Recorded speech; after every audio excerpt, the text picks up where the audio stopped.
Hello everyone, welcome to Saroj Mishra's YouTube channel. मेरे YouTube channel पर आप सभी का बहुत बहुत स्वागत है। तो इस वीडियो में हम कवर करेंगे डिटेल्स असिस्टेंट प्रोफेसर रिक्रूटमेंट से रिलेटेड। गवर्नमेंट कॉलेज है, दिल्ली यूनिवर्सिटी के अंतर्गत आता है। तो गवर्नमेंट कॉलेज इस तरीके से, क्योंकि दिल्ली यूनिवर्सिटी के अंतर्गत कई कॉन्स्टिट्यूएंट कॉलेजेस आते हैं, इनमें से एक कॉलेज है जहां से नई नोटिस रिलीज़ हुई हैं। तो हम पूरी डिटेल्स कवर करेंगे। यहाँ पर मैं बता दूं, जब असिस्टेंट प्रोफेसर रिक्रूटमेंट हो रही होती है, अगर पे स्केल ऑफर हो रही है यूजीसी 7th पे स्केल लेवल 10, 57,700 की बेसिक पे होती है और उस पर कई सारे अलावेंसेस मिलते हैं। तो दिल्ली के हिसाब से एचआरए काफ़ी ज़्यादा होती है, हाउस रेंट अलावेंस, और इसकी वजह से जो सैलरी होती है वहाँ पर इन हैंड सैलरी वो ज़्यादा बनती है। 80,000 के अराउंड आप एक्सपेक्ट कर सकते हैं। अप्लाई फ्रॉम ऑल स्टेट, दूसरे स्टेट के कैंडिडेट भी अगर इंटरेस्टेड हैं एंड एलिजिबल हैं तो बिल्कुल एप्लीकेशन कर सकेंगे। तो चलिए आगे बढ़ते हैं पूरी डिटेल्स के लिए ऑफिशियल वेबसाइट पर। तो फिलहाल हम आ चुके हैं ऑफिशियल वेबसाइट पर। Shri Guru Gobind Singh college of commerce university of Delhi के अंतर्गत कॉन्स्टिट्यूएंट कॉलेजेस में एक है, accredited by NAAC with grade A. अब इसमें रिक्रूटमेंट सेक्शन में नोटिसेस में आपको मिलेगा, इसके ऑफिशियल वेबसाइट पर जब आप जाते हैं तो एक नोटिस सेक्शन मिलेगा।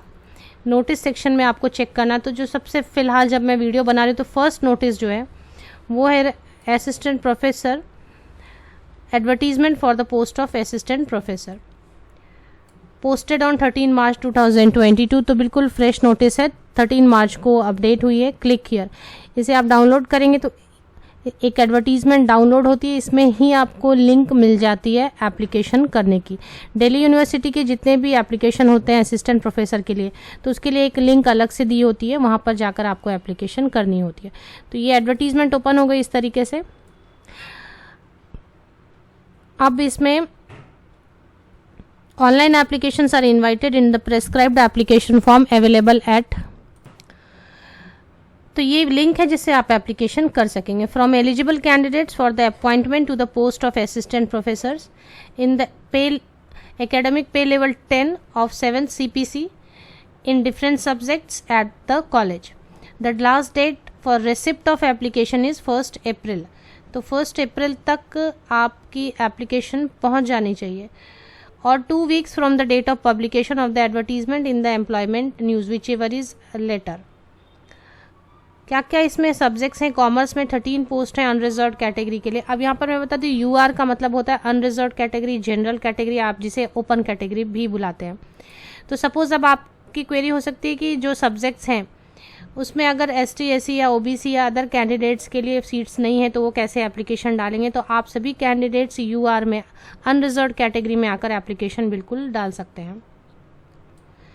तो कॉमर्स में 13 पोस्ट है, इकोनॉमिक्स में 6, कंप्यूटर साइंस में 5, पंजाबी में 3, मैनेजमेंट स्टडीज़ में 2, पॉलिटिकल साइंस में 1, एनवायरमेंटल साइंस में 1, इंग्लिश में 1। तो ये इस तरीके से पोस्ट्स की डिटेल है। All applicants are required to apply online, ये लिंक दी हुई है COLREC। तो ये लिंक होती है अलग से जिससे जाकर एप्लीकेशन डाली जा सकती है। दिल्ली यूनिवर्सिटी का यही रूल है कि यही लिंक है जिस पर आप किसी भी कॉलेज के लिए एप्लीकेशन डाल सकते हैं जो कॉलेज दिल्ली यूनिवर्सिटी के अंतर्गत आ रही है।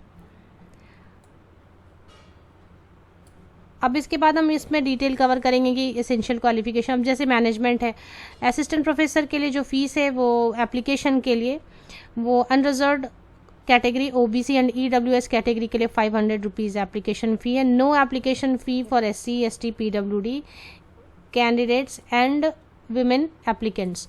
अब यहाँ पर एक क्वेरी होती है कि विमेन कैंडिडेट किस कैटेगरी के, आप में से कई लोग क्वेरी करते हैं कि क्या सभी विमेन कैंडिडेट के लिए एप्लीकेशन फ्री है। बिल्कुल सभी विमेन कैंडिडेट, फीमेल कैंडिडेट्स के लिए एप्लीकेशन फ्री है, चाहे वो किसी भी कैटेगरी से बिलोंग कर रहे हो। साथ ही साथ SC ST and PWD category के मेल एंड फीमेल सभी कैंडिडेट्स के लिए भी एप्लीकेशन फ्री है। अब जिनको फ़ी पे करनी है उन्होंने अगर एक बार फ़ी पे कर दी तो दैट इज़ नॉन रिफंडेबल। तो आप अच्छी तरीके से इसे पढ़ लें, सर्कुलर और जो भी पूरी एडवर्टीजमेंट है, जिसके बाद ही एप्लीकेशन आप डालें। अब इसमें एसेंशियल क्वालिफिकेशन हम कवर कर लेंगे।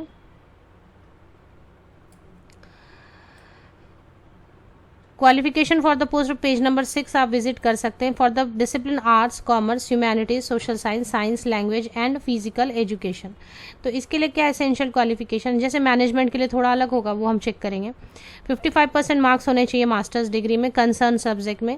इसके बाद आपके पास साइंस है तो CSIR UGC नेट क्लियर होनी चाहिए, या फिर UGC नेट क्वालिफाई होनी चाहिए एग्ज़ाम, या फिर अगर द PhD डिग्री अगर आपके पास है तो the PhD degree has been obtained from a foreign university और इंस्टीट्यूशन विद द रैंकिंग, या तो फॉरेन यूनिवर्सिटी की होनी चाहिए या फिर इंस्टीट्यूशन जो कि top 500 in the world university ranking. तो वर्ल्ड रैंकिंग में 500 कॉलेजेस, यूनिवर्सिटीज़, इंस्टीट्यूट्स हैं, उनमें से अगर आपने PhD की है तो आप नेट या सेट से एग्जाम्प्टेड रहेंगे। इसके अलावा कुछ और कैंडिडेट्स को भी रिलैक्सेशन मिलती है नेट से, अदरवाइज नेट एसेंशियल होगा। तो PhD अगर आपने टॉप 500 वर्ल्ड की टॉप 500 कॉलेज से की है, इंस्टीट्यूट या यूनिवर्सिटी से, तो नेट की ज़रूरत नहीं है, अदरवाइज नेट चाहिए। और एक केस है जिसमें फिर नेट एग्जाम्शन आपको मिलती है, वो भी हम देख लेते हैं। मैनेजमेंट के लिए यहाँ आपको चेक कर लेना है, फर्स्ट क्लास मास्टर्स डिग्री होना चाहिए, फर्स्ट क्लास होना चाहिए, नॉट 55%, फर्स्ट क्लास होना चाहिए मैनेजमेंट के लिए। और सेम अगर PhD नेट होना चाहिए, और अगर नहीं तो फिर PhD अगर है टॉप 500 जो कि वर्ल्ड रैंकिंग में टॉप 500 है, उनसे PhD अगर है। अब यहाँ पर है कि मिनिमम एसेंशियल क्वालिफिकेशन नेट है, और अगर PhD है आप तो PhD कैसी PhD वाले कैंडिडेट को एग्जाम्पशन मिलेगी, जो PhD कैंडिडेट्स, एक मिनट में इसे साइज छोड़िए, तो इसके हिसाब से 11 जुलाई 2009 के पहले अगर आपने PhD या MPhil रजिस्टर कर ली है और अभी वो आपकी कंप्लीट हो चुकी है, आपको डिग्री अवार्ड कर दी गई है, एंड यहाँ पर जो पॉइंट्स मेंशन किए गए हैं, point A, B, C, D, E, ये सारे कंडीशंस आपकी PhD डिग्री जो कि जुलाई 2009 के पहले रजिस्टर हुई थी और कंप्लीट हो चुकी है, ABCD पॉइंट फुलफिल करती है, तब आपको नेट से एग्जाम्शन मिलेगी, अदरवाइज नेट होना होगा, otherwise net minimum essential qualification है। तो ये डिटेल है। सिलेक्शन क्राइटेरिया कैसी होगी, criteria for shortlisting of candidates for interview, तो कोई भी रिटन टेस्ट नहीं होती है, ओनली इंटरव्यू के बेसिस पर फाइनल सिलेक्शन होती है। और इंटरव्यू के लिए कैसे सिलेक्शन होगी, इसके लिए यहाँ पर सारी डिटेल्स आपको दी होती है कि किस तरीके से शॉर्टलिस्टिंग होगी। तो ग्रेजुएशन को कितने स्कोर मिलेंगे, पोस्ट ग्रेजुएशन को MPhil या MTech या MAD या इक्विवेलेंट, PhD अगर है, नेट विद JRF है या प्लेन नेट है, तो ये जर्नल्स अगर आपने लिखे हैं, एक वर्क एक्सपीरियंस है, इंटरनेशनल या नेशनल लेवल पर आपने कॉन्फ्रेंसेस वगैरह अटेंड किए हैं, तो ये सारी चीज़ों के लिए अगर अवार्ड्स हैं आपके पास कुछ, तो इन सब चीज़ों के लिए क्या पॉइंट मिलेगी, इस पॉइंट के बेसिस पर ही फाइनल एक मेरिट लिस्ट बनती है और जिसके बेसिस पर इंटरव्यू के लिए शॉर्टलिस्ट किया जाता है। और इंटरव्यू की परफॉर्मेंस कैसी होती है उस पर बेस्ड रहेगा आपका फाइनल सिलेक्शन।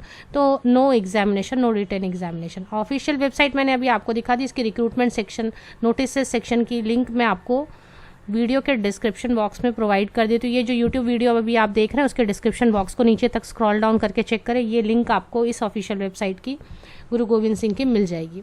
आप सभी को best wishes, thank you very much.